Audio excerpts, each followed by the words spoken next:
बहुत बढ़िया कहा राजीव जी ने। कायस्थ एक जाति नहीं है। मैं स्वामी शंकराचार्य जी के साथ था एक बार, चूंकि मैं बचपन से ही साधु हो गया। 2 मिनट बैठ जाए ना भाई, शांत रहिए। तो क्या हुआ कि वहाँ पे चर्चा होने लगी, काफ़ी लोग थे, बोले स्वामी जी आप ब्राह्मण कुल में जन्म होते तो शंकराचार्य 100% हम लोग बनाते। तो मैंने कहा अच्छा ऐसा क्या है? तो बोले कि ब्रह्मा के मुख से ब्राह्मण की उत्पत्ति हुई।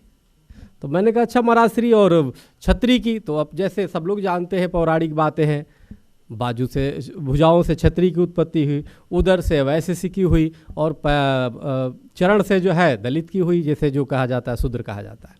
तो मैंने कहा महाराज आपको लेकिन ये नहीं पता कि कायस्थ की उत्पत्ति कैसे हुई। देखो एक एक अंग से हर वर्णों की उत्पत्ति हुई, लेकिन कायस्थ की उत्पत्ति ब्रह्मा की पूरी काया से हुई।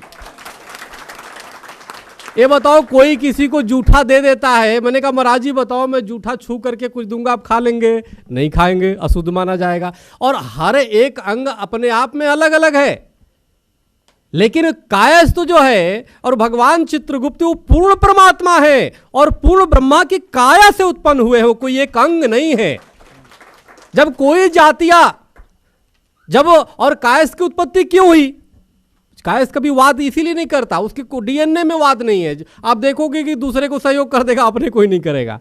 उसका कारण ये है कि जब उन्होंने ब्रह्मा जी ने बनाया कि देखो 4 पहिए तो है, लेकिन जब फंस जाए, जब आपन में कंफ्यूजन होने लगे, चारों अंग आपस में लड़ने लगे, तो इसकी मध्यस्थता कौन करे, इसका जजमेंट कौन करे? तो उन चारों के ऊपर किसी को जज बनाया गया, तो कायस्थों को बनाया गया।